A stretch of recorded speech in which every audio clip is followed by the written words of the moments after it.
Gloire à Dieu. J'ai dit gloire à Dieu. Est-ce que quelqu'un peut dire Amen 3 fois? Est-ce que tu vas pousser des cris de victoire? Est-ce que tu peux acclamer le Seigneur? Jésus-Christ,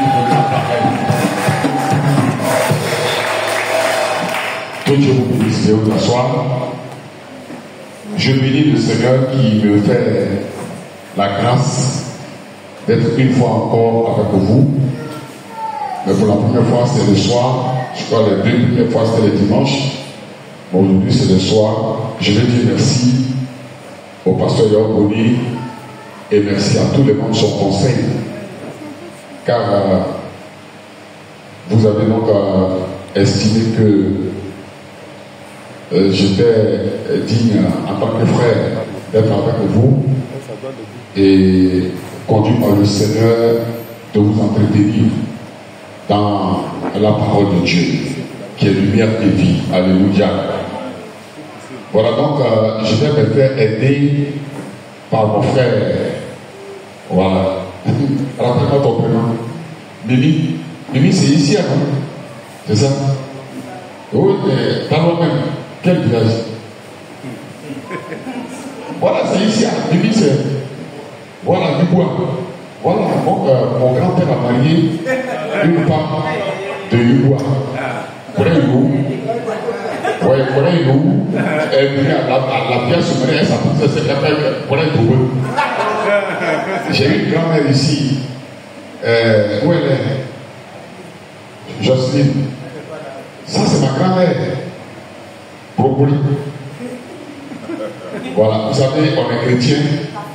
Les gens de la Bible sont juifs, ils sont hébreux. Mais nous, on est piqués aussi. Voilà, donc quelquefois, il faut rentrer dans notre culture pour bien traduire les pensées de Dieu. Amen. Amen. Voilà. Donc, à tout demi, voilà, tu vas m'aider dans la lecture des passages bibliques. On va prendre nos Bibles. Nous avons lu le texte qui va soutenir le message de ce soir. Il est tiré de la lettre de Paul aux Éphésiens, le chapitre 5, du verset 1 au verset 21. C'est vrai, la lecture est longue, mais il est important de faire toute la lecture afin de mieux cerner le contexte de cette déclaration-là, afin de tirer avec une bonne herméneutique la pensée éternelle de Dieu contenue dans les paroles de l'auteur, qui n'est autre que l'apôtre Paul.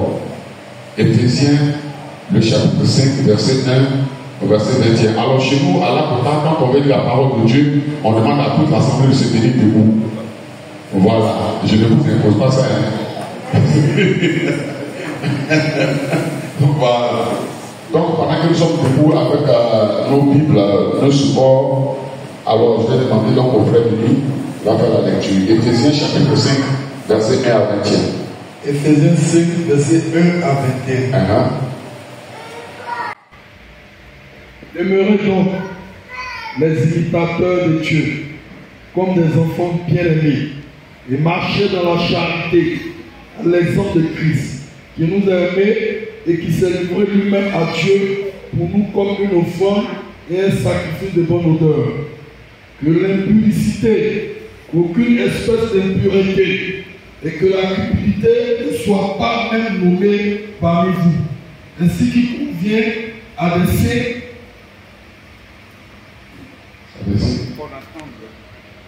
qu'on n'entende ni paroles déshonnêtes, ni propos insensés, ni plaisanteries, choses qui sont contraires à la bienséance, qu'on entend plus des actions de grâce. Car, sachez-le bien, aucun impudique ou impur ou cupide, c'est-à-dire idolâtre, n'a d'héritage dans le royaume de Christ et de Dieu.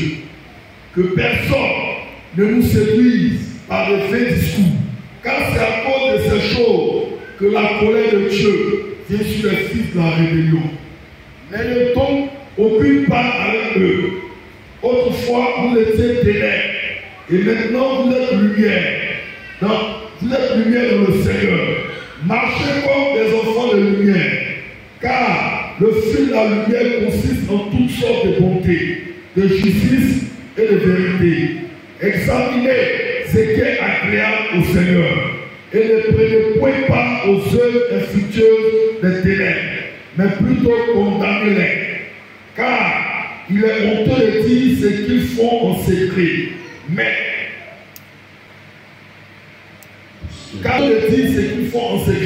Mais tout ce qui est condamné est manifesté par la lumière. Car tout ce qui est manifesté est lumière. C'est pour cela qu'il dit, réveille-toi, toi qui dors. Relève-toi dans les morts et Christ t'éclairera.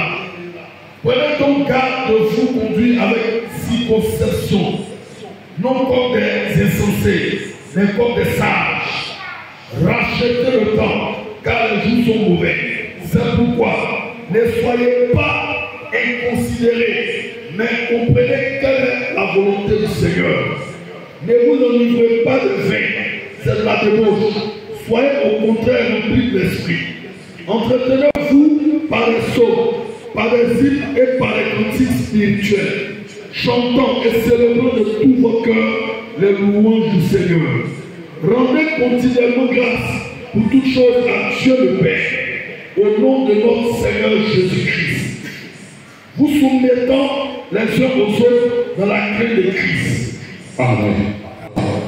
Je vais prier le Seigneur. Père, je bénis ton nom pour ce temps d'édification. Entre tes mains, je m'abandonne. Conduis-moi, afin que ce ne soit pas moi qui parle, mais que toi, à travers moi, tu parles. Et que, Seigneur, tu révèles à tes enfants ta volonté, afin que tes enfants soient vraiment forts dans la marche avec toi. Merci, Seigneur. Toute présence qui n'est pas de toi au milieu de nous soit venue chasser au nom de Jésus-Christ. Quelqu'un dit Amen. Que Dieu vous bénisse de vous asseoir. Alors, le thème de notre message, c'est le temps du réveil. Le thème de notre message est c'est le temps du réveil. Je voudrais commencer par dire c'est quel le réveil. Le réveil est le moment où l'homme sort de son sommeil. De façon conventionnelle, la définition du réveil, c'est le moment où l'homme sort de son sommeil et se rend compte de ce qui se passe autour de lui. Donc, il ne suffit pas seulement de sortir de ce sommeil, mais ce pourquoi on sort de son sommeil, ce qu'on constate, c'est que quand tu es en train de dormir, tu ne te rends pas compte de ce qui se passe dans ton environnement. Mais quand tu sors de ton sommeil, alors tu vois, tu te rends compte. Mais si tu sors de ton sommeil et que tu ne te rends pas compte de ce qui se passe, c'est que tu as l'apparence de quelqu'un qui est réveillé, mais tu es encore endormi. Quelqu'un qui avait. Voici là l'importance du réveil.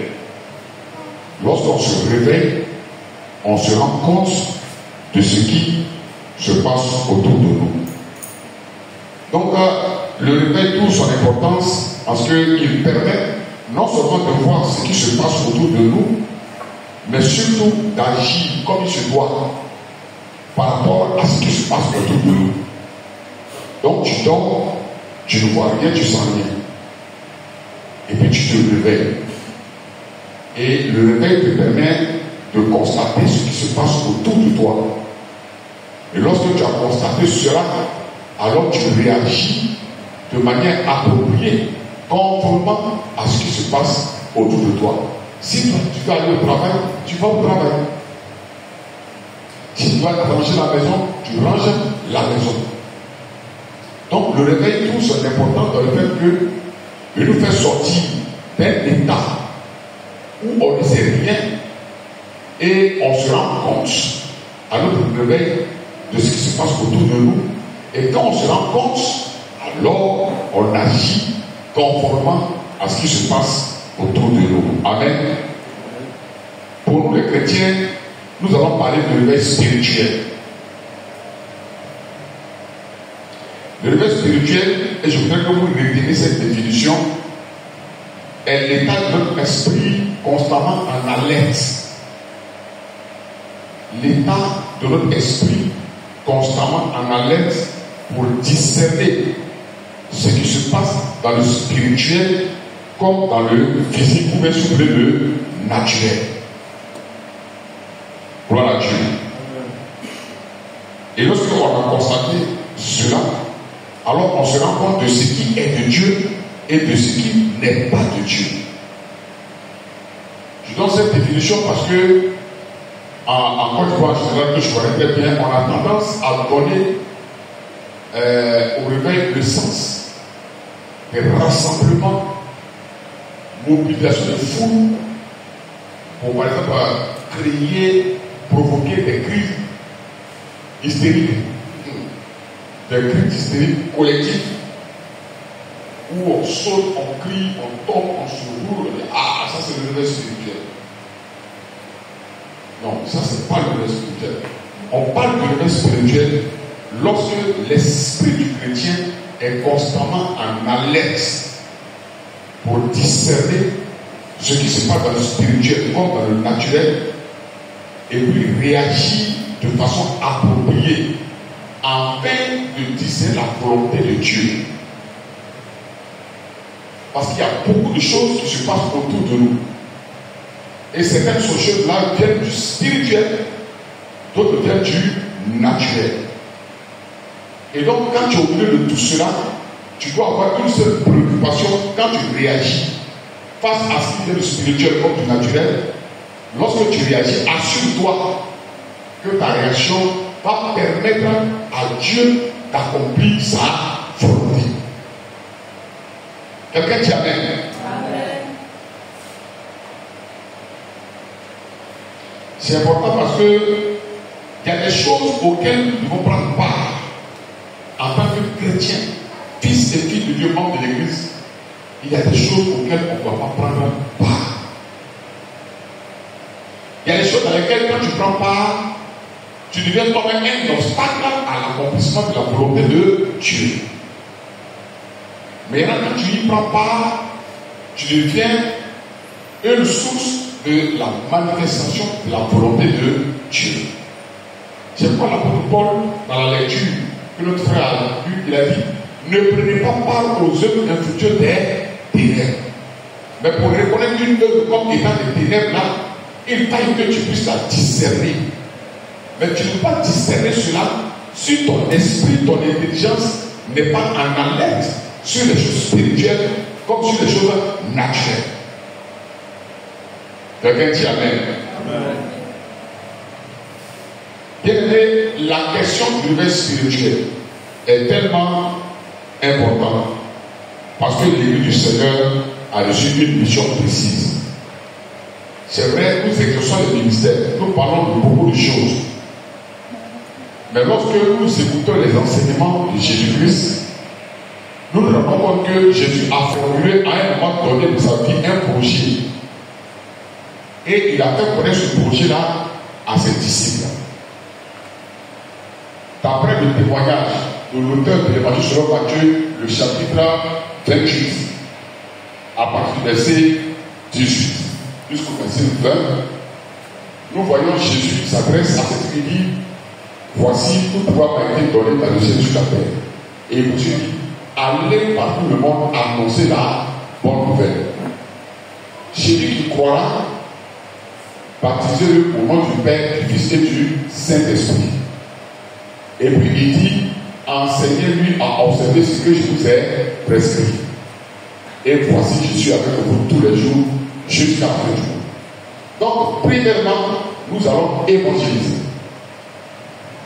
Évangéliser, c'est annoncer une parole qualifiée de bonne nouvelle. Par l'auteur grec, c'est Évangélion qui a donné évangile. Et Évangélion qui contient la pensée de bonne nouvelle. Chez le grec, la culture, on appelle un message bonne nouvelle quand ce message-là donne à espérer.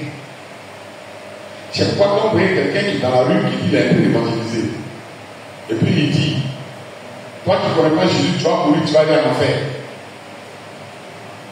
Tu es maudit. Vous qui avez les cas qui parlent dans vos églises, là, c'est passeport pour l'enfer. il est en train d'évangéliser. Dans sa tête, il est en train d'évangéliser. Mais de façon scripturaire. Et quand on fait une bonne herméneutique biblique, il n'est pas en train d'évangéliser. Parce que évangéliser, c'est dire à quelqu'un qui est désespéré et qui veut par exemple mettre fin à sa vie. Non, ne désespère pas. C'est quand que les médecins ont dit que le mal dont tu souffres est incurable. Ils t'ont dit que tu ne vas pas guérir. Mais moi je te dis que tu vas guérir. Voilà l'évangile. On t'a dit que dans ta famille, tu ne vas pas te marier. Et effectivement, ça fait 10 ans, 15 ans, 20 ans que tu ne te maries pas. Mais l'autre message qui vient, c'est que moi je viens te dire que tu vas te marier. Voilà l'évangile, la bonne nouvelle, le message qui annonce l'espérance. Donc quand vous avez dit ce message-là, et que les gens qui étaient déprimés, qui étaient angoissés, et qui ne voyaient pas l'avenir pour eux, ils répondent à ce message pour dire, ah, nous répondons à la bonne nouvelle pour expérimenter les promesses de ce message-là. Vous leur demandez maintenant d'apporter la preuve qu'ils ont reçu le message. Et la preuve là, c'est un engagement public devant les autres, devant Dieu et tout, par ce qu'on appelle le baptême de l'eau. Donc ils viennent là, et puis on leur pose question, est-ce que tu acceptes Jésus? Oui. Est-ce que tu t'engages à marcher avec lui? Oui. 3 fois au moins, quand il dit oui, sur ta parole, nous te baptisons au nom du Père, du Fils et du Saint-Esprit. Il devient membre du corps de Christ. Maintenant, il ne suffit pas ça qu'il devienne membre. Il faut qu'il devienne maintenant disciple. C'est-à-dire un membre actif. Jésus dit, bon, quand ça vous avez fait ça maintenant, faites-le asseoir et enseignez-lui à observer mes prescriptions. Quelqu'un dit amen. Donc, lorsque nous sommes chrétiens, nous sommes en train de dire que nous ne vivons plus par nous-mêmes, nous ne vivons plus pour nous-mêmes, mais nous vivons par le Seigneur et nous vivons pour le Seigneur. C'est pourquoi, dans notre environnement, il va que nous sommes capables de discerner ce à quoi nous sommes autorisés à prendre part, afin que la volonté nous s'accomplisse, et ce à quoi nous ne pouvons pas nous autoriser à prendre part pour ne pas devenir des obstacles à l'accomplissement de la volonté de Dieu. Quelqu'un dit amen. Alléluia. Ça, c'est le message qui s'adresse aux fils, aux filles de Dieu, mais pas aux païens, à nous, les enfants de Dieu. Jésus va encore plus loin dire à Pierre, Matthieu chapitre 16, verset 13 à 19. Il dit, je formule le projet de bâtir mon église. Voici quelle est cette église-là. Il dit, Pierre, je bâtirai mon église. Il a dit, mon église. Parce qu'en fait, le mot église n'est pas né avec l'avènement de Jésus-Christ. C'est un mot en usage vraiment dans les habitudes du grec. Quand on dit église en français, il est composé de 2 mots grecs. Il y a un qui est un verbe, c'est kaléo, qui veut dire appeler. Et puis il y a un qui est ecclésia, qui veut dire hors d'eux. C'est quand on met les 2 mots ensemble, ça donne ecclésia, qui est devenu église. Donc la pensée éternelle conduite dans le mot église, c'est l'ensemble des personnes qui ont entendu le message de Dieu, qui est la bonne nouvelle pour l'évangile, et qui ont accepté de se laisser habiter par cette bonne nouvelle qui les invite à tourner le dos au monde dans lequel ils se trouvaient pour former une nouvelle famille, celle de Jésus-Christ. Donc, ils sont sortis du monde à la suite de l'appel du message qu'ils ont reçu pour se constituer dans une nouvelle famille. C'est cette nouvelle famille qui est l'église où l'ensemble des personnes qui ont décidé de quitter le monde après avoir entendu le message de l'espoir pour devenir les fils et les filles de Dieu. C'est ce que nous sommes l'église. Et nous devons nos activités dans un bâtiment qu'on appelle le temple. Donc quand souvent on dit Tu m'avais à l'église, on n'est pas en train de dire quelque chose qu'on est habitué, c'est pas grave. Voilà, donc on peut dire, je m'avais au culte, je m'avais à la réunion de prière, mais on ne peut pas dire, je m'avais à l'église. Alléluia. Ben, on est habitué, c'est pas grave. Alléluia. Amen. Alléluia. Amen. Et je ne s'arrête pas là. Il dit à Pierre, tu es Pierre.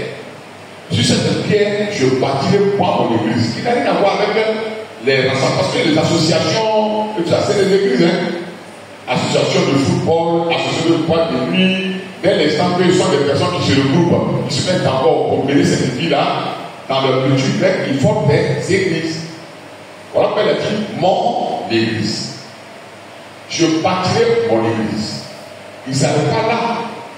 Il dit quelle doit être la mission de cette église. Il dit les portes du séjour de la mort ne prévaudront point contre mon église. Ça veut dire que je suis en train de bâtir mon église, ma famille, mon armée.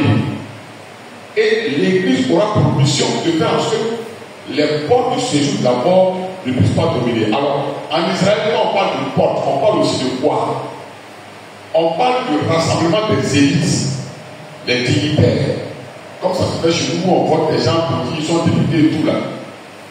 Et quand ils se rassemblent, on dit qu'ils tiennent les portes. C'est quoi l'auteur de Proverbe dit que la femme vertueuse, quand son mari se tient aux portes de la ville.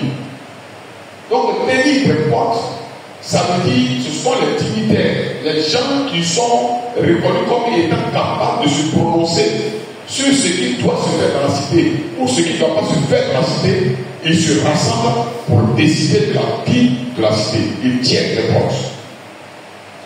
Donc les portes de la mort, ce sont les portes de, c'est-à-dire les réunions qui se tiennent avec les ouvriers du diable.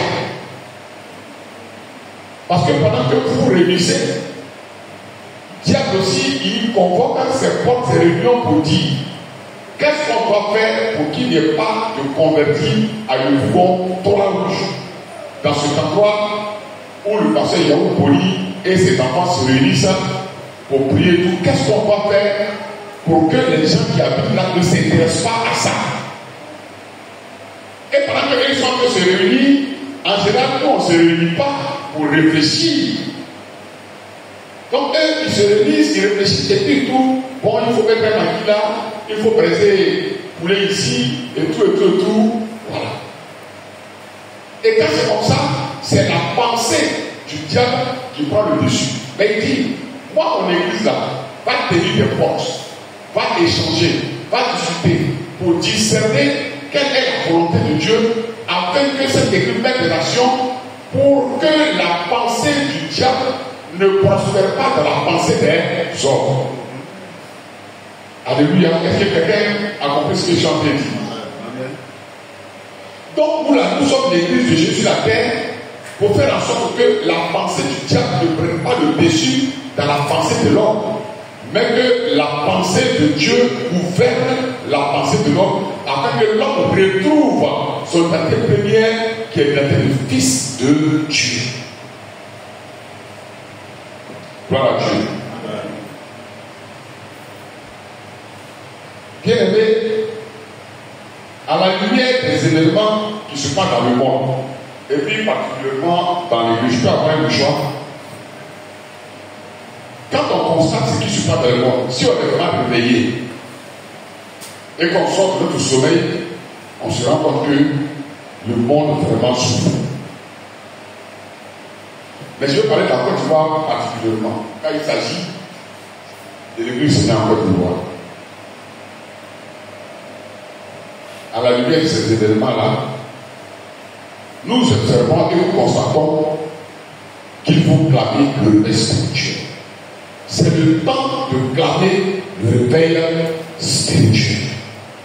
Quelqu'un dit Amen. Amen. Alors, pour qu'il y ait le réveil spirituel en Côte d'Ivoire, les chrétiens, membres de l'église du Seigneur Jésus, doivent appeler deux choses. Deux choses essentielles. La première chose que les chrétiens doivent laisser réaliser le Seigneur dans leur vie, c'est la prise de conscience. Sans prise de conscience, on ne peut pas avoir de l'éveil spirituel. Quelqu'un dit Amen. 1 Pierre chapitre 1, verset 1 à 17, ne vous ferez pas lire.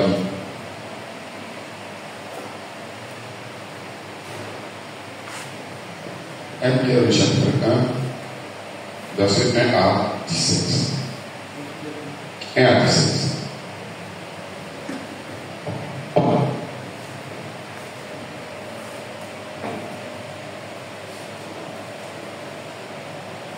Pierre 1, verset 1 à 17. Pierre, apôtre de Jésus-Christ, à ceux qui sont étrangers et dispersés dans le pont, la Galatie, la Cappadoce, l'Asie et la Bithynie, et qui sont élus selon la préscience de Dieu le Père par la sanctification de l'Esprit, afin qu'ils deviennent obéissants et qu'ils participent à l'aspersion du sang de Jésus-Christ. Que la grâce et la paix vous soient multipliées. Béni soit Dieu le Père de notre Seigneur Jésus-Christ, qui selon sa grande miséricorde nous a régénérés pour une espérance vivante, par la résurrection de Jésus-Christ d'entre les morts, pour un héritage qui ne se peut ni corrompre, ni souiller, ni flétrir, lequel vous est réservé dans les cieux. À vous qui, par la puissance de Dieu, êtes gardés par la foi pour le salut prêt à être révélé dans les derniers temps. C'est là ce qui fait votre choix. Quoique maintenant, puisqu'il le faut, vous soyez attristés pour un peu de temps par diverses épreuves. Verset 13. Verset 13. C'est pourquoi saignez les reins de votre entendement. Soyez sobres et ayez une entière espérance dans la grâce qui vous sera apportée lorsque Jésus-Christ apparaîtra. 14. Comme des enfants obéissants, ne vous conformez pas aux convoitises que vous aviez autrefois, quand vous étiez dans l'ignorance. Mais puisque celui qui vous a appelé est saint, vous aussi soyez saints dans toute votre conduite. Selon qu'il est écrit, vous serez saints car je suis saint. Et si vous invoquez comme Père celui qui juge selon l'œuvre de chacun, sans acception des personnes, conduisez-vous avec crainte pendant le temps de votre pèlerinage. Amen. Alléluia, merci mon frère. Comme des enfants obéissants, ne vous conformez pas aux convoitises que vous aviez autrefois quand vous étiez dans l'ignorance. Mais puisque celui qui vous a appelé est saint, vous aussi soyez saints dans toute votre conduite, selon qu'il est écrit. Vous serez saints, car je suis saint. Amen. Amen. Et au verset 17, il dit, si vous invoquez comme Père celui qui juge selon l'œuvre de chacun, sans acception de personne, alors conduisez-vous avec crainte pendant le temps qu'il vous reste à vivre sur la terre, pendant votre temps de pèlerinage. Bien aimé, j'ai défini le réveil de façon conventionnelle et j'ai défini le réveil spirituel. Et dans toutes les deux définitions, nous reprenons que quelqu'un qui est réveillé, ça veut dire qu'il se retrouve dans un état où il se rend compte de ce qui se passe autour de lui. Précédemment, il ne se rendait pas compte parce qu'il était dans un état de sommeil. Et quand il sort du sommeil, la preuve qu'il est dans le sommeil, c'est qu'il doit constater ce qui se passe. Et quand il a fait le constat, il doit être capable de réagir comme il se doit. Et pour le chrétien qui est réveillé, c'est que ses œuvres doivent permettre l'accomplissement de la volonté de Dieu. Mais si les œuvres d'un chrétien ne peuvent pas permettre à Dieu dans sa volonté, alors ces œuvres deviennent un obstacle à l'accomplissement de la volonté de Dieu. Et celui-là, quoique ayant l'apparence d'un vivant, mais il est mort au péché. Et disons que pour qu'il y ait le réveil dans l'église, premièrement, il faut que les chrétiens laissent bâtir dans leur conscience, dans leur vie, la prise de conscience. Quelqu'un qui n'est pas conscient, il ne peut pas avoir la preuve qu'il est réveillé. Or, prendre conscience, c'est quoi? On dit que quelqu'un a pris conscience quand il se rend compte de qui il est. Quand il se rend compte de qui il est, la prise de conscience nous permet de nous rendre compte de qui nous sommes. Bien-aimés, nous sommes fils de Dieu, nous sommes filles de Dieu, nous sommes disciples du Seigneur Jésus, nous sommes chrétiens. Mais est-ce que nous savons tout ça? Est-ce que nous nous rendons compte nous-mêmes? Est-ce que nous avons la preuve de cette identité que nous sommes? Est-ce que nous avons la preuve que nous sommes des fils et des filles de Dieu? Est-ce que nous sommes conscients de ce que nous représentons? Ne pas avoir de réveil spirituel sans plus de conscience. Bien-aimés, nous sommes des fils et des filles de Dieu, la lumière du monde, le sel de la terre. Nous sommes appelés à être des flambeaux au milieu de cette génération perverse. Voilà qui nous sommes. Mais au regard de ce à quoi nous rendons, est-ce que nous, on peut dire que les chrétiens sont conscients de qui ils sont? Prise de conscience, première chose. Deuxième chose qui va appeler le réveil spirituel. Donc moi j'appelle de tous mes voeux pour cette année 2025, c'est la maturité. Parce que pour que quelqu'un prenne conscience, il faut qu'il soit mature. Si tu n'es pas mature, tu ne peux pas prendre conscience. Ou bien tu ne peux pas apporter la preuve. Ou bien devant certaines choses, tu ne peux pas te rendre compte de qui tu es. Quelqu'un dit Amen. Amen. La maturité. Hébreux chapitre 5, verset 11 à 14.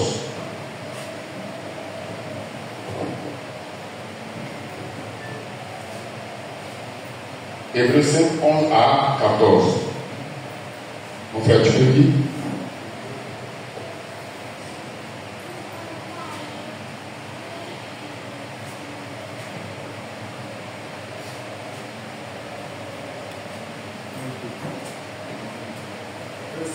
« 11 à 14.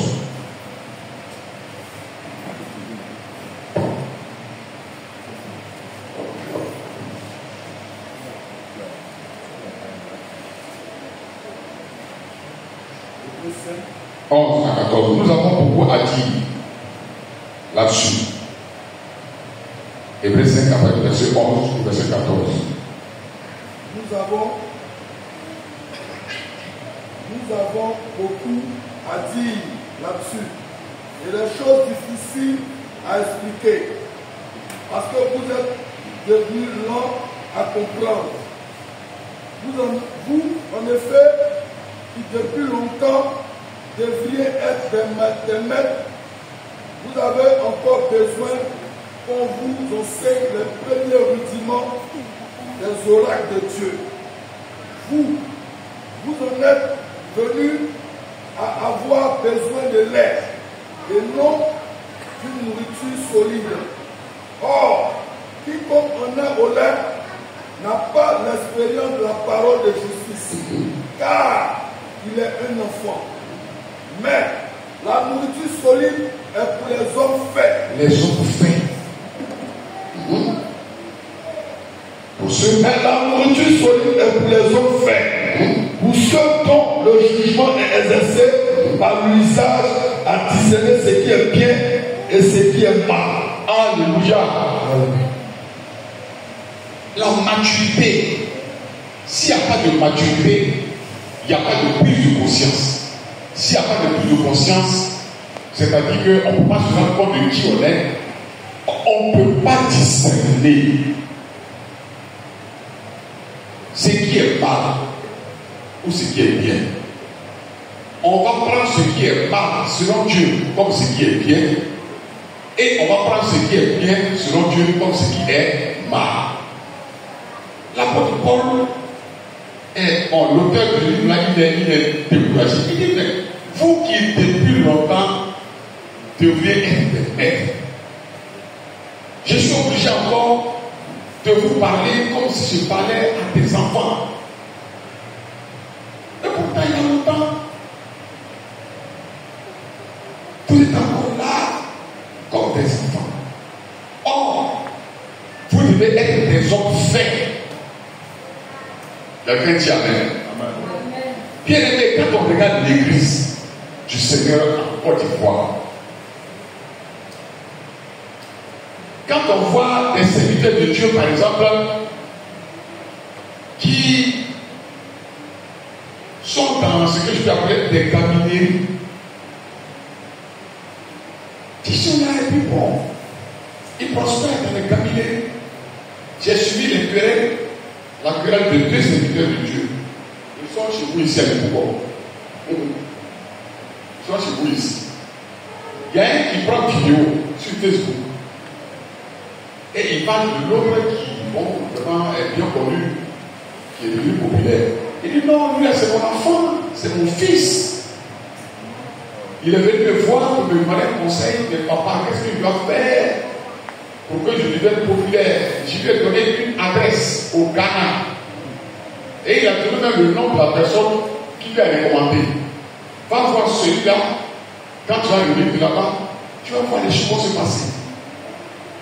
Ça, c'est un pasteur et un père qui parle de son fils comme ça en public. Le fils aussi, il est revenu et puis il prend son téléphone, il fait aussi vidéo. Il dit, j'étais dans un temps de jeûne de 40 jours que le Seigneur m'a demandé d'observer. Mais j'observe sur les réseaux sociaux, ça fait une semaine, que quelqu'un prétend être mon père. Donc ça veut dire que Dieu lui dit prendre 40 jours, mais pendant qu'il est dans les 40 jours là, ses yeux sont sur Facebook. Il n'est pas mon père. C'est des camineries. Quand l'église du Seigneur, au plus haut sommet, les leaders, les conducteurs, et tous se livrent à ça, mais comment voulez-vous que le père, est-ce qu'ils savent ce qu'on appelle un serviteur de Dieu? C'est quoi la prise de conscience là? C'est le fait que quelqu'un se réalise qui il est. Quelqu'un dit Amen. Mais quand tu ne sais pas ce que c'est qu'un serviteur de Dieu, et que tu penses que le serviteur de Dieu c'est un exhibitionniste quelconque qui prend le micro pour épater, qui s'affiche sur les pancartes partout, dans tous les coins, dont l'image fait la concurrence avec les panneaux qui annoncent les cubes magiques et compagnie. Bon, franchement, est-ce que tu sais qui tu es? Moi, mon fils que j'ai engendré, je vais lui dire, allez voir un magicien. Et même si elle veut que ça reste dans le secret, c'est encore mieux. Mais je dis ça, tu as raison. Mais ça brise la délation. Ça brise le dénigrement. Mais c'est ce qui se passe. Des camineries qui dans l'église doit être plus mature si c'est le serviteur de Dieu et être conscient de qui il est. Un berger, un conducteur, celui qui maintient les gens de la foi. Chez nous, on se dit comme ça. Donc, à côté des serviteurs de Dieu, on a aussi des frères dans l'église qui sont établis comme anciens diacres, mais qui sont grécheux. C'est tout le temps eux qui vont trouver les défauts. Chez le pasteur, non, il ne veut pas lui faire ceci, il veut le défaut. On est là, on boule. Ah, si c'est comme ça, moi j'ai vu dans cette église-là. Il y a église partout. Et ceci, il y a cela. Un ancien, la différence qu'il y a entre l'ancien et le pasteur, c'est que l'autre a un ministère local, l'autre a un ministère itinérant. Mais les deux ont autorité pour enseigner la parole de Dieu. Et ancien, c'est un pasteur. Il n'est pas ancien parce qu'il a fait 20 ans dans l'église. Il est ancien parce qu'il est un homme fait, accompli, capable de discerner ce qu'il doit faire, ce qu'il ne doit pas faire. Tout ce qui peut poser un obstacle à l'accomplissement de la volonté de Dieu, il ne fait pas. Mais tout ce qui peut promouvoir la volonté de Dieu, il le fait. C'est ça l'ancien. C'est son ancien serviteur de Dieu. Et on a des anciens prêcheurs. Ils sont là toujours à bourdonner comme des abeilles. Bon. Hein, les diacres là.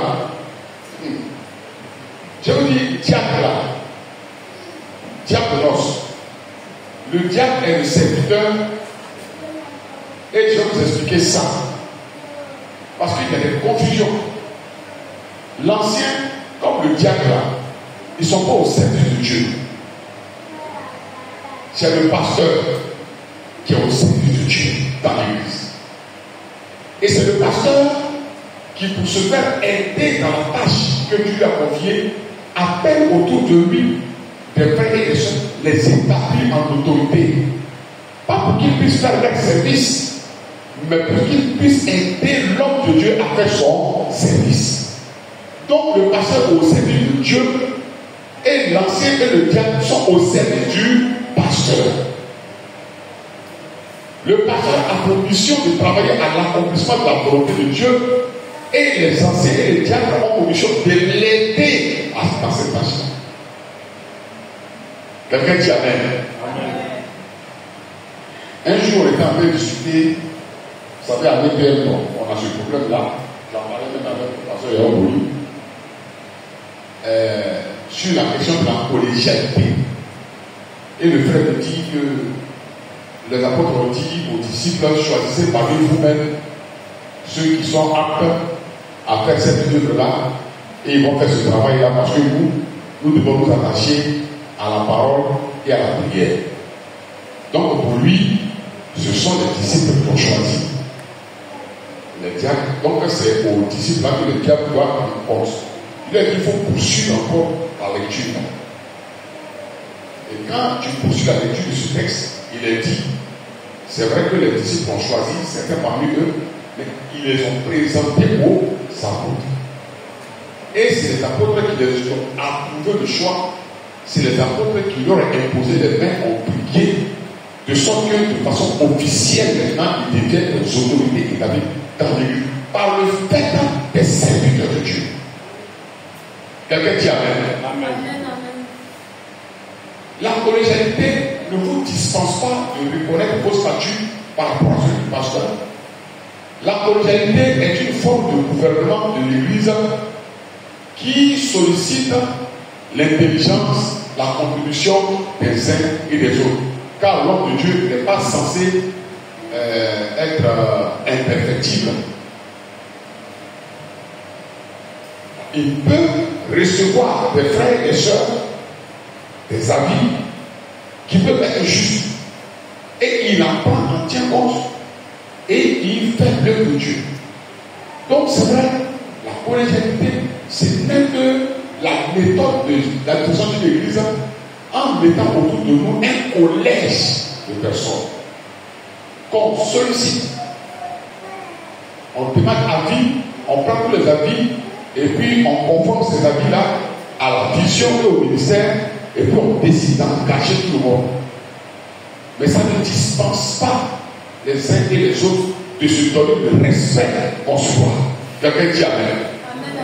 Au point que les anciens sont devenus, les diacres sont devenus crécheurs, on murmure et tout. Ça là, ça n'apporte pas la preuve de ce que nous sommes. Vous vous souvenez de Moïse, pendant la guerre qu'Israël a eu avec les Amalécites, je crois bien, quand il avait ses mains levées, Israël gagnait. Et quand il est fatigué que ses mains se baissaient, l'adversaire gagnait. Mais qu'est-ce que les deux frères à côté ont fait? Aaron et comment il s'appelle l'autre? Ils ont fait quoi? Ils ont fait asseoir Moïse sur pierre l'un se tenait à droite, l'autre se tenait à gauche, et ils ont maintenu les mains du serviteur de Dieu, vraiment liées, jusqu'à ce qu'Israël remporte la victoire. C'est ça. Quand on est ancien et qu'on est conscient de ce que cela veut dire là, c'est comme ça. Quelqu'un dit Amen. Amen, amen. Alléluia. Amen. Chers amis, je voudrais dire que les chrétiens aussi, bon, à côté des serviteurs de Dieu également et des responsables religieux, il y a les chrétiens, eux aussi,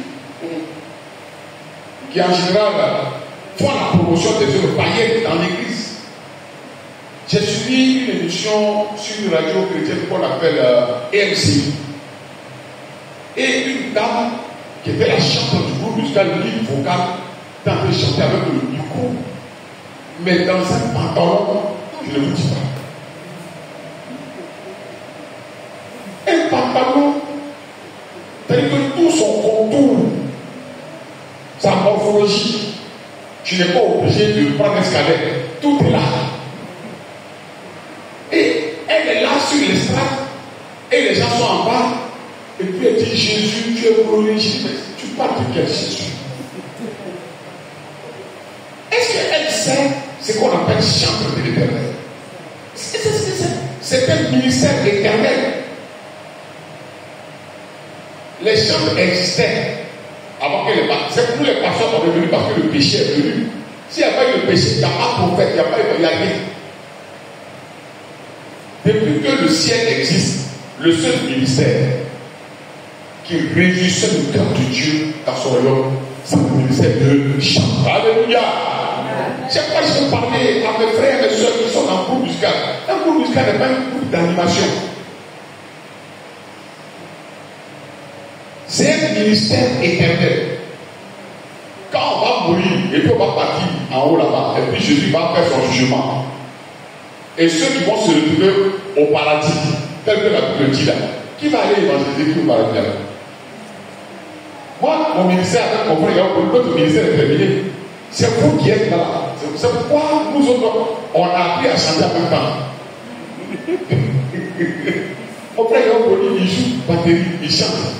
Moi, je chante. Arrivé là-bas, on aura notre rôle.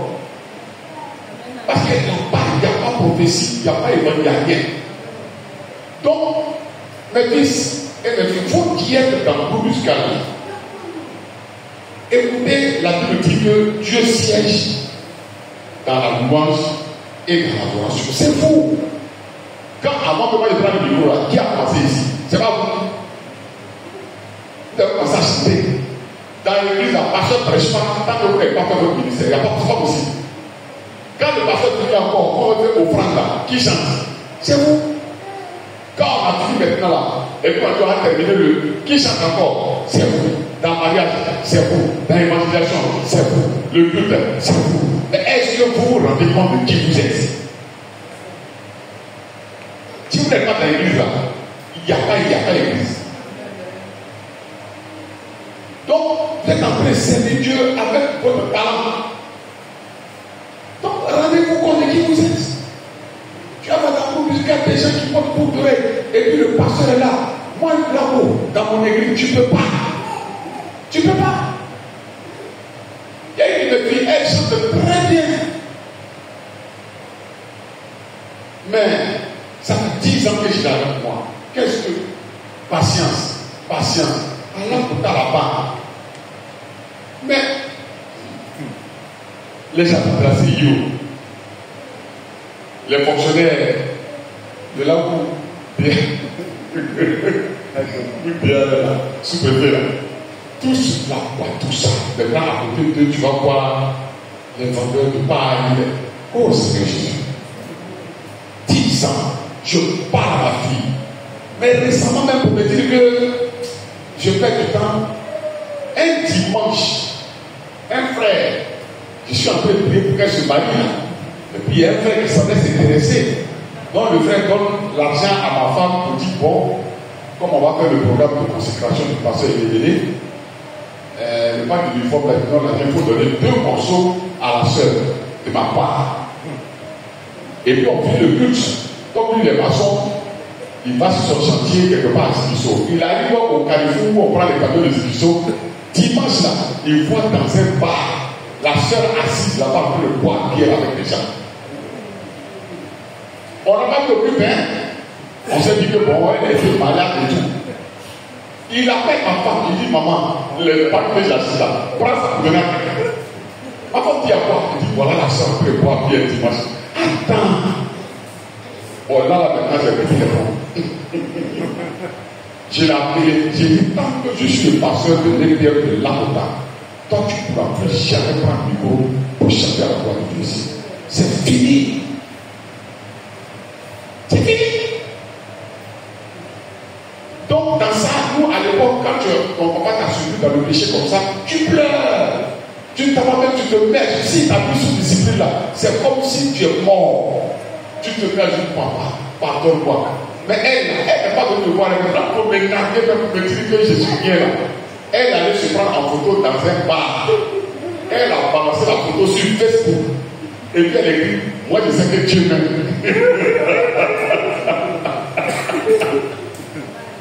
Attends, ma fille, est-ce que tu sais qui tu es même?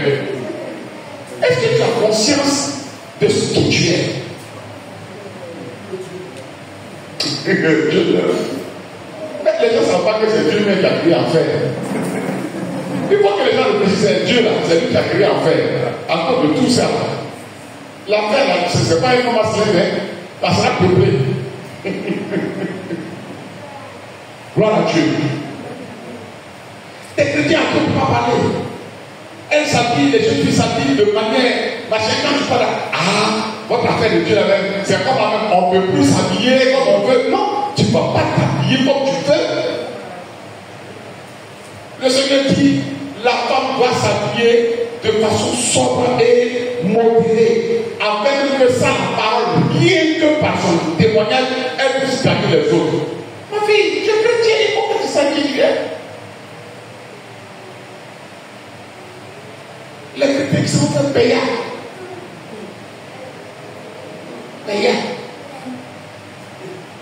Bon. Et quand il dit non, mon fils, je ne vais pas, le vieux. Tu sais, bon, vraiment, on est des jeunes. Et il y a des personnes aussi qui rentrent, il veulent gagner beaucoup de clients. J'ai vu un là qui a porté les mains à un pantalon plaqué serré, il a fait prêcher. C'est-à-dire, il veut faire plaisir aux jeunes. Il a les gars pour identifier à qui? À Libra.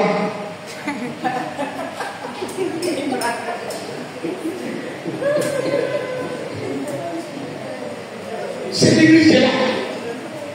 Si nous laissons proférer ça, frère, révérend Boni, si nous laissons proférer ça, moi, je suis arrivé à un moment où ce n'est plus le nombre de membres de l'église qui m'intéresse. Vous savez, à l'Afrique, nous sommes 60 chrétiens. On était 120, voire 150. Mais quand c'est Jésus, il guérissait les malades. Oh, il multiplie le pain. Oh, tout le monde est content, il ressuscite les morts des gens. Mais quand il a commencé à dire, celui qui ne mange pas mon corps, celui qui ne boit pas mon sang, ne le verra pas. Le pain va lever la tête, ils sont partis. Il dit Pierre, où sont tes amis? Ils sont partis. Pourquoi? Nous ne pouvons pas supporter ce message. Comme si l'homme de Dieu était venu homme de Dieu pour dire un message que vous allez supporter. Non. Il est homme de Dieu pour dire le message de Dieu. Amen. Alléluia. Et pas pour dire ce que vous allez supporter. Donc Jésus dit à Pierre, et toi tu attends quoi? Il dit, je sais que ce que tu dis là est difficile. Mais dans ça là, il y a la vie éternelle. C'est ça on chante, on dit, tu as les paroles. On chante tellement bien ça.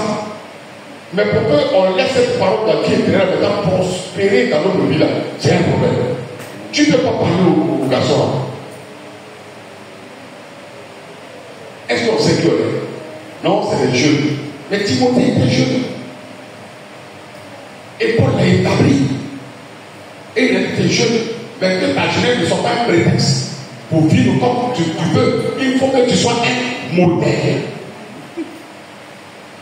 Quelqu'un dit Amen. Ta jeunesse doit servir à l'accomplissement de la volonté de Dieu. Ta jeunesse ne doit pas être un obstacle à l'accomplissement de la volonté de Dieu. Bien aimé, voilà qui nous sort. On dit quelqu'un qui est mature lorsqu'il a une croissance achevée. Or, il y a des gens qui ont une croissance inachevée. Il a l'apparence de quelqu'un de 60 ans, mais c'est un grand-mère dans sa tête. Il ne laisse pas le Saint-Esprit achever sa conversion. Il y a dans l'église, il y a des gens qui sont comme des maisons inachevées. Qui ne laissent pas le Seigneur achever leur conversion. Ils sont chrétiens sur le village de païens dans l'âme. Qui ne se soucient même pas de la difficulté qui est dans l'église. Ils ne se rendent même pas compte. Il vient à l'église, il danse, il saute, et puis bon, quand il quitte, il va à la maison, c'est fini. Bien aimé, comment le réveil peut venir?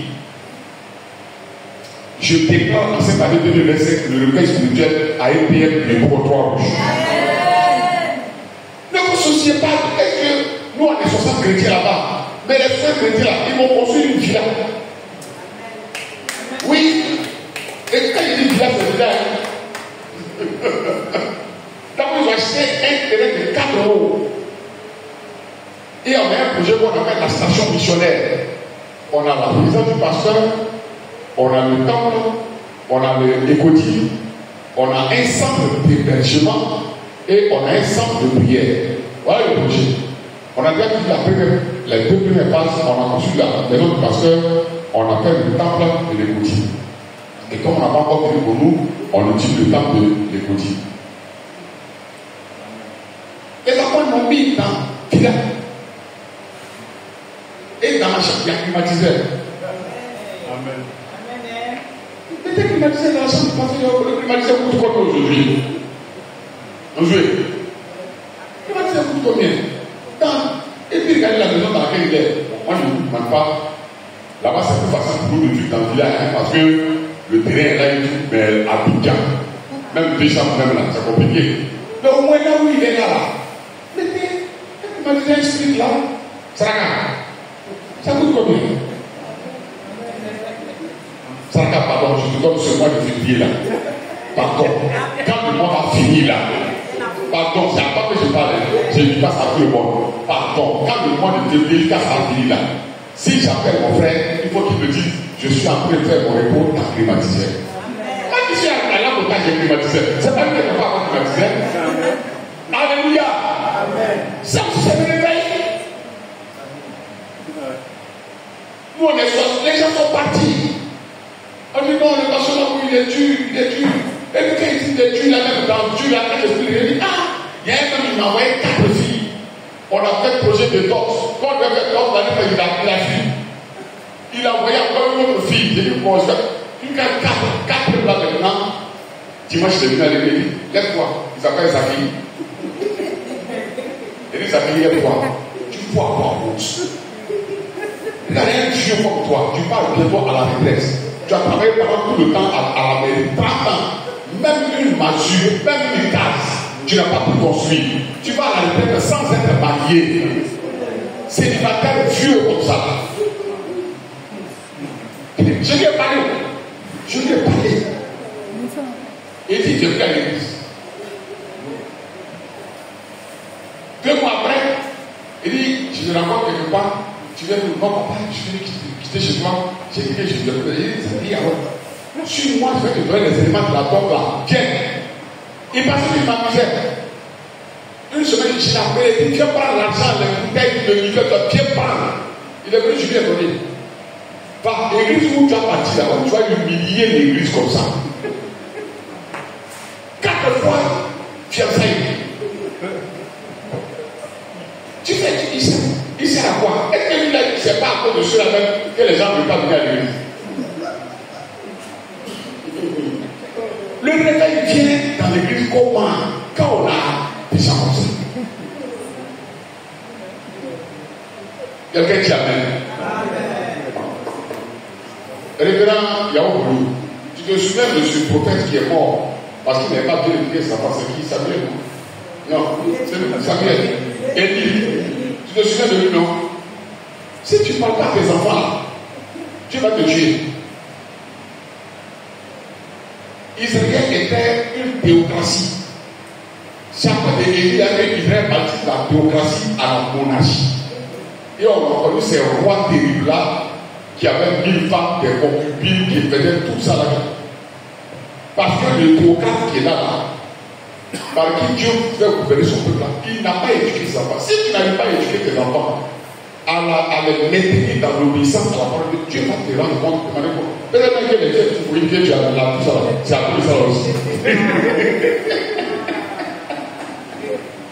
Il faut leur parler, frère, il faut leur parler. Moi je parle.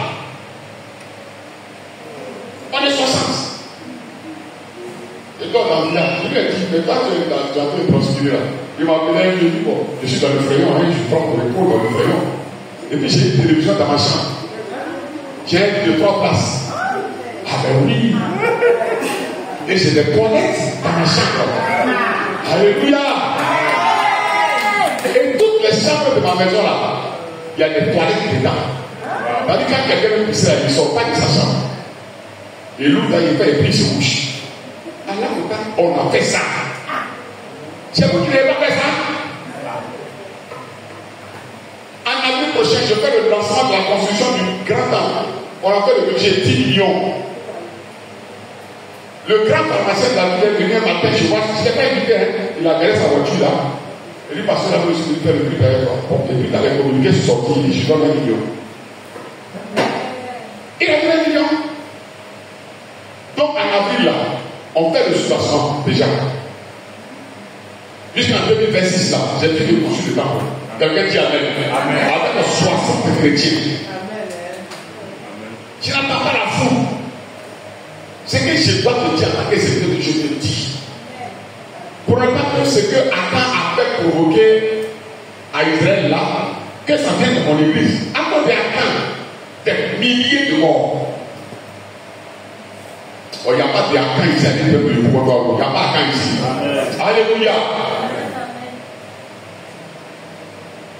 Nous devons être des adultes maintenant. Et il faut qu'ils depuis longtemps puissent devenir des maîtres. Vous êtes encore des gamins. Des gens qui, lui il m'a dit qu'il va venir prendre un temps de congé chez moi là-bas. Il ne peut même pas acheter à son absence là. Bon, qu'est-ce qui va se passer? Il faut qu'il soit rassuré que ses fils ont grandi et que les gens peuvent gérer, ce n'est pas du prêcher. Parce que prêcher et gérer, ce n'est pas la même chose.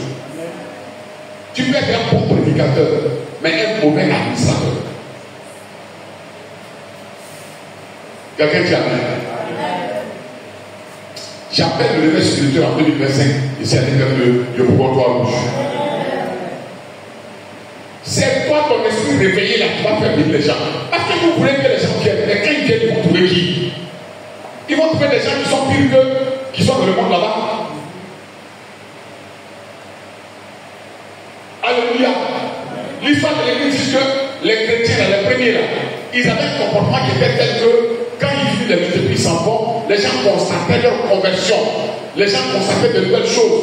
Et c'est pour nous aussi on va aller là-bas. Et le Seigneur ajoutait les gens. Parce que les gens savaient qui ils sont. Ils avaient conscience. Et ils ne se mettent pas dans n'importe quoi. Ils ne font pas n'importe quoi. Voilà le réveil spirituel. On ne dit pas que quelqu'un est réveillé quand il comporte 3000 membres qui ont l'air peut-être des disciples sont des boutons, des points faciles pour les loups. Non. Le problème n'est pas le nombre. Le problème c'est la qualité, ce n'est pas la quantité. Alléluia. Nous appelons une église dont les membres sont conscients de qui sont adultes, qui sont des hommes et des femmes accomplis et qui savent ce qu'ils doivent faire et qui savent ce qu'ils ne doivent pas faire, qui ne font pas ce qu'il ne faut pas faire, qui font ce qu'il faut faire et qui sont des canaux de l'accomplissement de la volonté de Dieu. Alléluia. Voilà l'église que nous appelons en Côte d'Ivoire. Et je déclare que cela commence par aller bien en Côte d'Ivoire. Alléluia. Est-ce que tu es d'accord avec moi? Est-ce que tu veux laisser le Seigneur te réveiller? Comment par être conscient de qui tu es?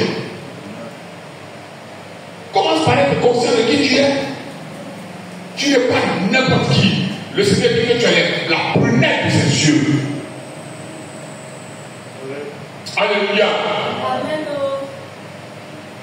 Le christianisme n'est pas une religion, c'est une civilisation. Bien aimé. C'est-à-dire c'est un mode de vie qui a ses règles.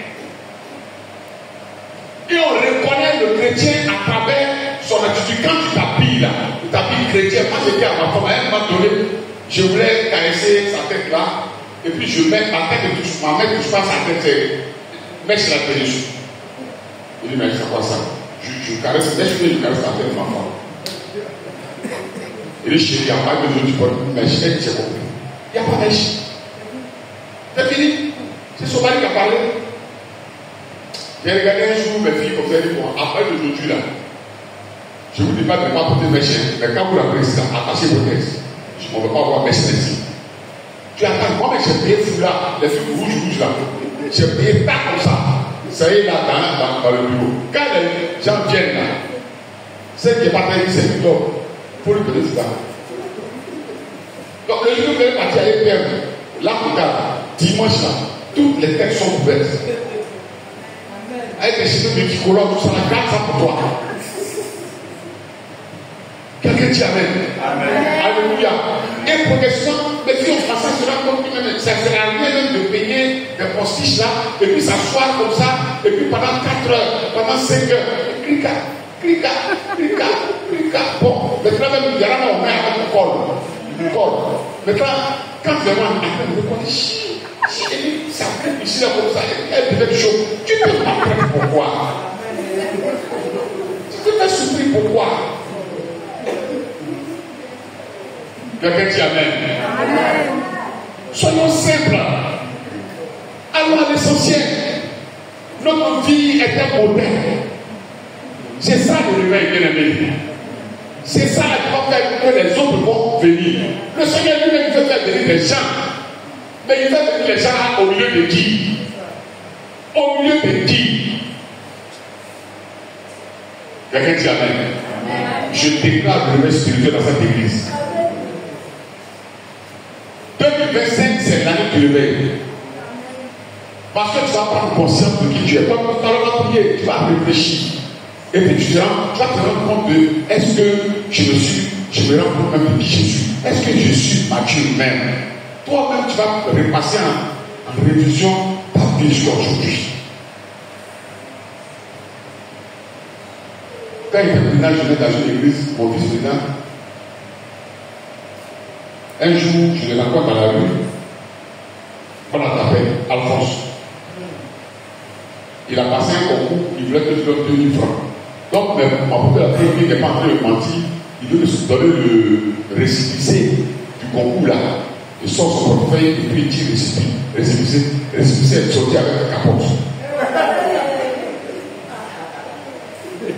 Voilà qu'on l'a tapé, voilà moi, voilà la capote. Je me suis abaissé, il vient de donner capote. Et puis je vais me donner 2 000 francs.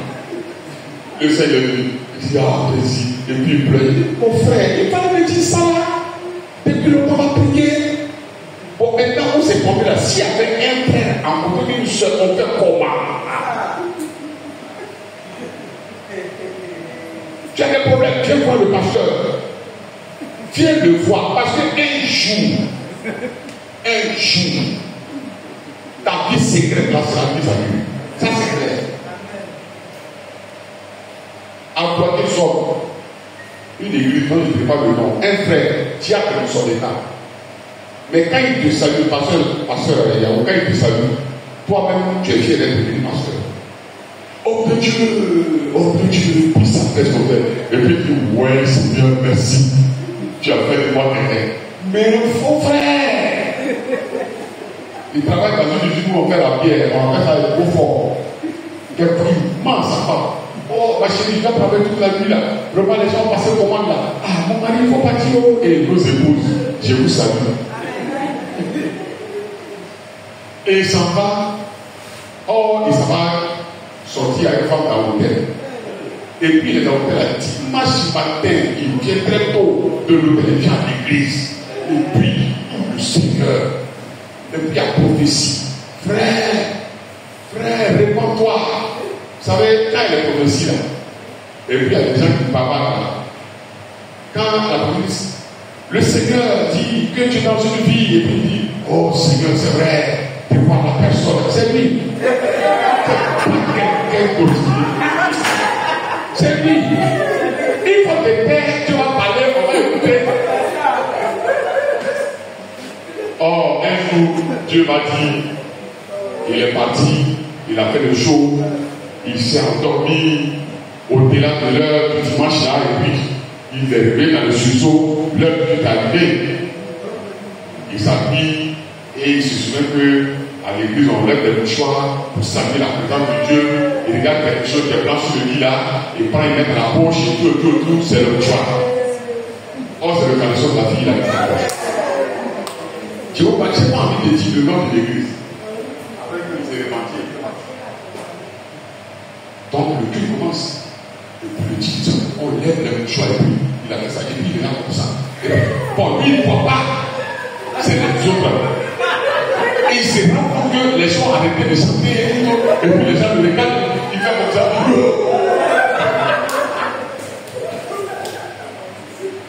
C'est ça qui veut que ça m'arrive, non?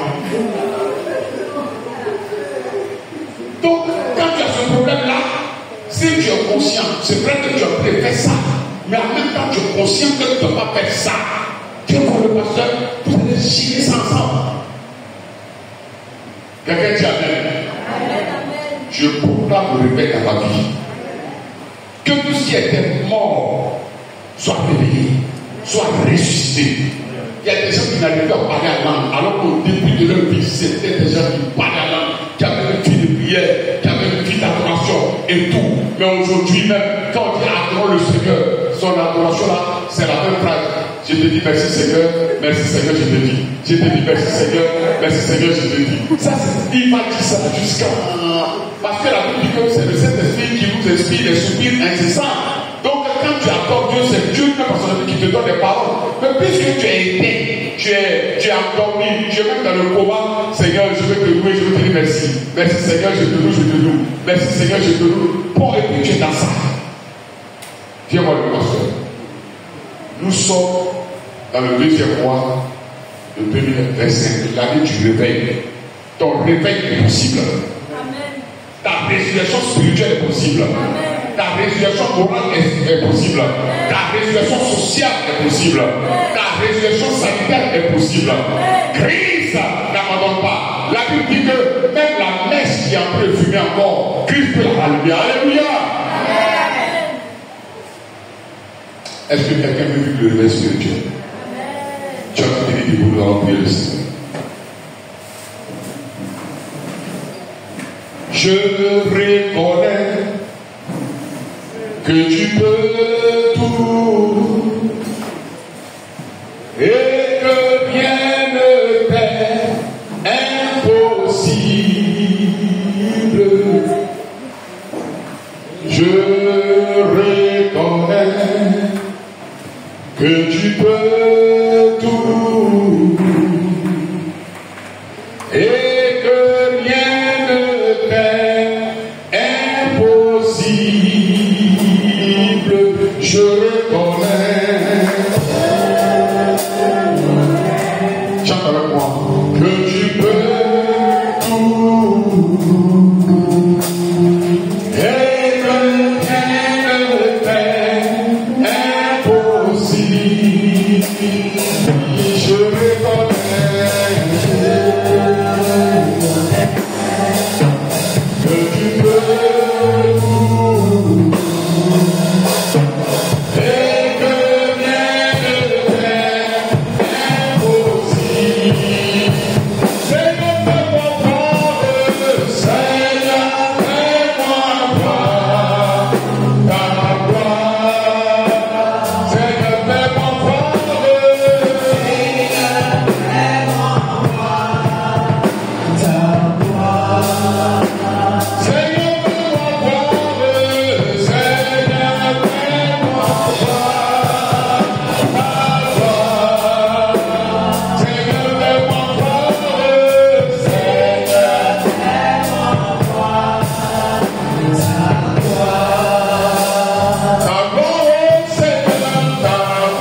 chrétienne, toi-même tu te rends compte qu'elle est devenue femme. C'est-à-dire, les choses vaines là, c'est dans ça qui prospère. Mais les choses véritables même là, qui manifestent dans la parole de Dieu, tu t'intéresses à ça. Et si le Seigneur te dit ce message, c'est parce qu'il veut t'alerter. Il faut que tu acceptes le réveil spirituel. Le réveil spirituel, il est individuel avant d'être collectif. Quand vous voyez le ciel qui est éclairé par une constellation d'étoiles, c'est la lumière de chaque étoile qui s'ajoute à la lumière de l'autre étoile. C'est ton réveil qui va provoquer le réveil collectif. Quelqu'un dit Amen. Parce qu'à ton contact, ceux qui sont morts vont ressusciter. Ceux qui étaient endormis vont se réveiller. Alléluia. Tu vas demander pardon, Seigneur. Tu sais d'où est parti ton refroidissement. Tu sais les choses dans lesquelles tu es. Demande pardon. Élève la voix. Demande pardon au Seigneur. Prie le Seigneur avec tes propres paroles. Mais seulement il faut que tu reconnaisses que si le Seigneur t'a parlé en ce premier jour, vendredi, de ce mois 2025, l'année du réveil spirituel, c'est que le Seigneur peut rallumer la flamme en toi. Alléluia. Il faut demander pardon, Seigneur. Implore la grâce de Dieu. Pour dire, Seigneur, je reconnais que je suis vraiment endormi. Je suis vraiment endormi. Et cela n'est pas à mon avantage. Vraiment, j'implore ta grâce. Voilà ce dans quoi j'excelle. Alors que je vais être en train d'accéder dans les choses vertueuses. C'est vraiment que c'est un projet de ta part dans lequel n'arrive pas à se réaliser. À cause de moi, peut-être, je devais être obstacle à l'accomplissement de ta volonté. Je me demande pardon, Seigneur. J'implore ta grâce. Fais-moi voir ta gloire, la voix du réveil spirituel. Alléluia. Gloire à Dieu. Nous allons prier, nous sommes exaucés au nom de Jésus-Christ. Amen. Tu vas demander au Saint-Esprit d'achever ta conversion. Pas que tu sois né de nouveau. Alléluia. Demande au Saint-Esprit, viens achever ma conversion. Saint-Esprit, ma façon de me comporter, de parler, de m'habiller, n'apporte pas toujours la preuve que je t'appartiens. Viens achever ma conversion. Élève la voix, prie le Seigneur. Prie le Seigneur, dis au Seigneur, viens achever ma conversion. La Bible déclare que ceux qui sont en Christ, ils ne s'appartiennent plus à eux-mêmes. Alléluia. Prie le Seigneur. Père, je bénis ton nom, je vais te rendre toute la gloire. Viens souffler ton esprit sur ton peuple pour achever notre conversion. Que tout ce qui résiste encore à la véritable conversion en nous soit dévoilé, vaincu, détruit au nom puissant de Jésus-Christ de Nazareth. L'apôtre dit que si quelqu'un est en Christ, il est devenu une nouvelle créature. Les choses anciennes ne peuvent être vues en lui. Ce ne sont que les choses nouvelles. Seigneur, viens achever ma conversion. Viens vraiment enlever en moi les choses qui ne sont pas de toi, afin que vraiment je sois qui tu veux que je sois. Seigneur, je suis fils de Dieu, je suis fille de Dieu. Accomplis ta volonté dans ma vie. Achève la conversion.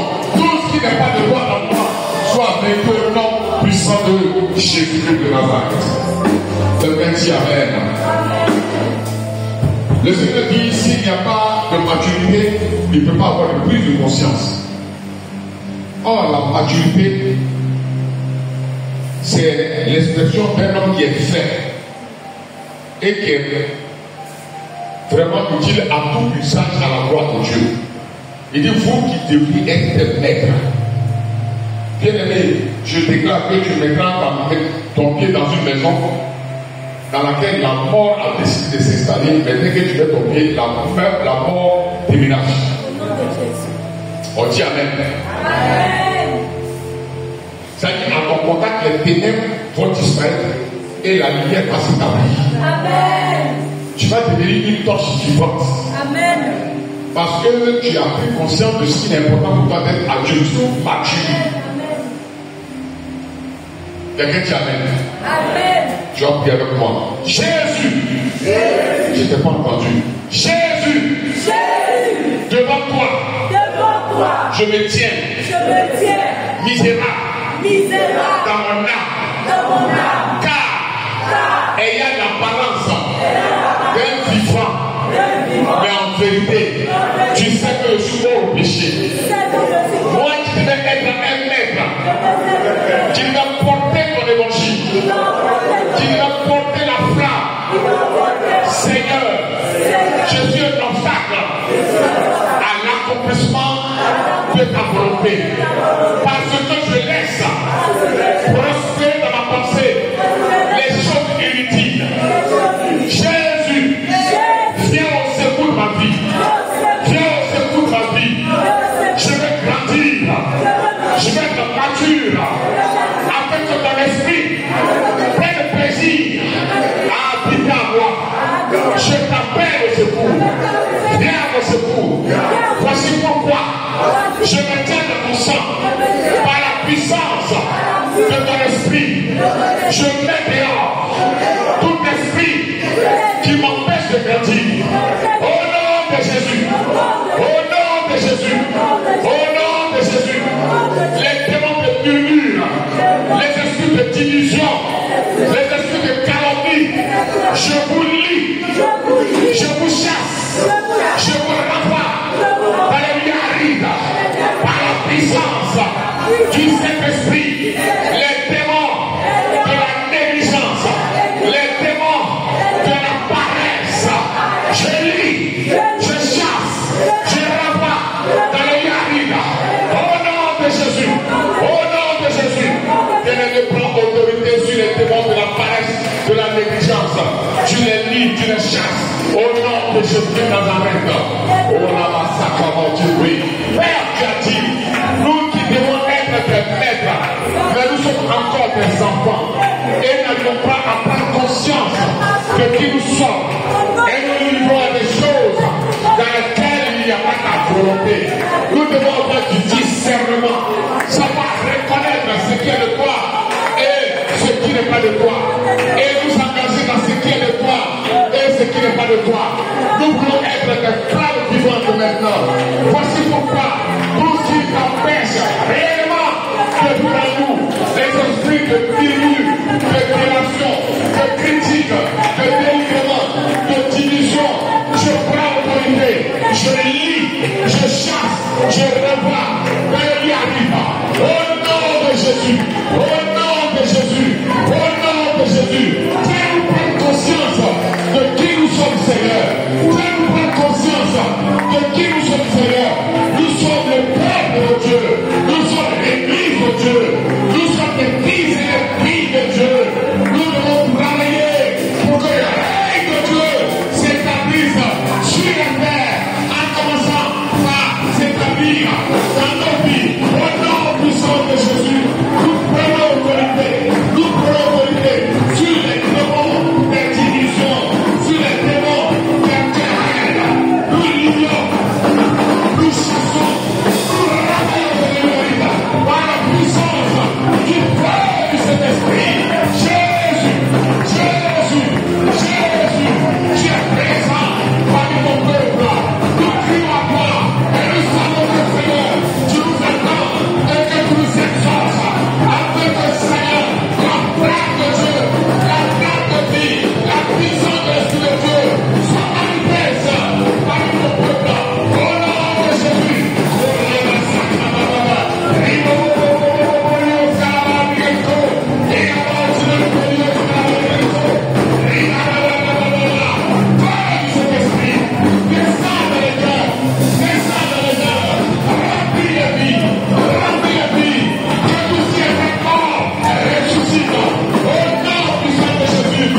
que vous pouvez continuer de prier avec moi? Il faut qu'on prie pour le réveil spirituel. Toi-même, tu vas rendre témoignage dans les jours qui suivent. Quelqu'un dit Amen. Cette nuit, je déclare, je ne suis pas prophète, mais le Seigneur m'amène à déclarer des paroles prophétiques. Cette nuit, quand tu vas rentrer dans ta maison, tu vas rentrer avec le feu de l'esprit. Tout ce qui est en train de se tramer contre toi, depuis ton père maternel, depuis ton père maternel, jusqu'à ta maison, la puissance de l'Esprit de Dieu est prise sur le nom de Jésus. Dans ton travail, peut-être que tu es victime d'animosité, de jalousie. Je dis, tu rentres dans ton travail. Dans les semaines qui arrivent, il y a quelqu'un, un de tes collègues, une de tes collègues qui a venu se repentir. Tu as venu se confesser pour dire, je te demande pardon, parce que je t'en ai voulu. Alléluia. Je le déclare au nom de Jésus de Nazareth. Chaque fois, il faut prier sérieusement avec moi. Quelqu'un dit Amen. Jésus. Toute la puissance de la malédiction que le diable est en train d'expirer à mes ennemis spirituels comme physiques, en vertu des pouvoirs que tu me confères, parce que tu me relèves, parce que tu réveilles ma vie, parce que tu réveilles mon âme, parce que tu réveilles mon esprit, parce que tu me fais prendre conscience que la peur a changé de camp. Je ne dois plus avoir peur. C'est mon ennemi qui doit tomber. En vertu du pouvoir du Saint-Esprit que tu renouvelles la voix, je déclare toute la puissance de la malédiction parentale, la malédiction ancestrale.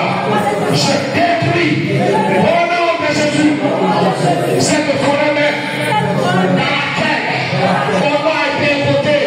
Je mets le feu, je mets le feu, je mets le feu, mets le feu, mets le feu, mets le feu dans le spirituel. Là où mon nom a été évoqué, je mets le feu. Si à une forêt dans laquelle le plan de ton père, le plan de ton sang a été évoqué, pourquoi obstacle à sa prospérité, pourquoi obstacle à son élévation, je mets le feu, je détruis la puissance de la malédiction, j'anéantis au nom de Jésus, au nom de Jésus, au nom de Jésus, les feux de la malédiction, je mets le feu, je détruis la puissance de Jésus,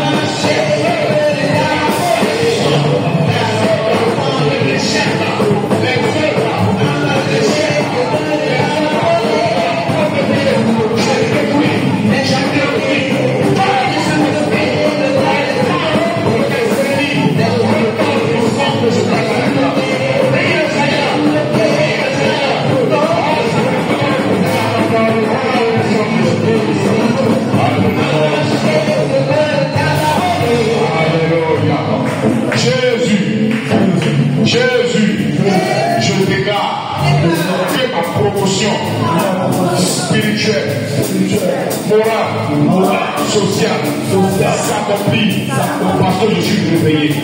Je marche avec le feu du Saint-Esprit.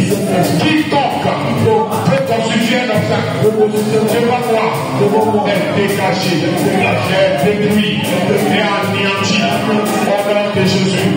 Je proclame la triomphe, je proclame la élévation, je proclame la réussite, je proclame mon succès parce que je suis réveillé, je sais qui je suis, je sais qui je suis, je sais ce que je faut.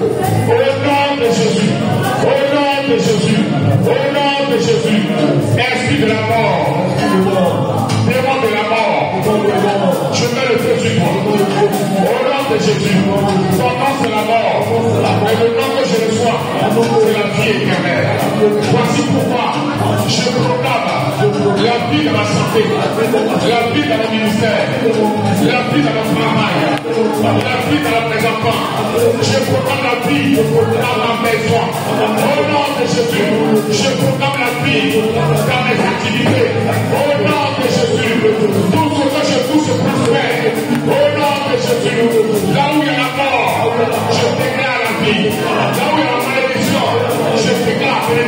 là où il y a l'échec, je déclare le succès, la réussite.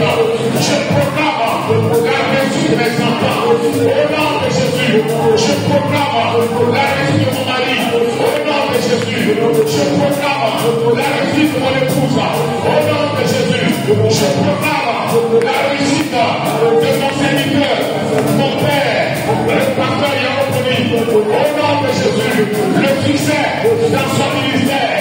Seigneur, glorifie ton nom, glorifie ton nom. Est-ce que tu peux acclamer le Seigneur Jésus de Nazareth?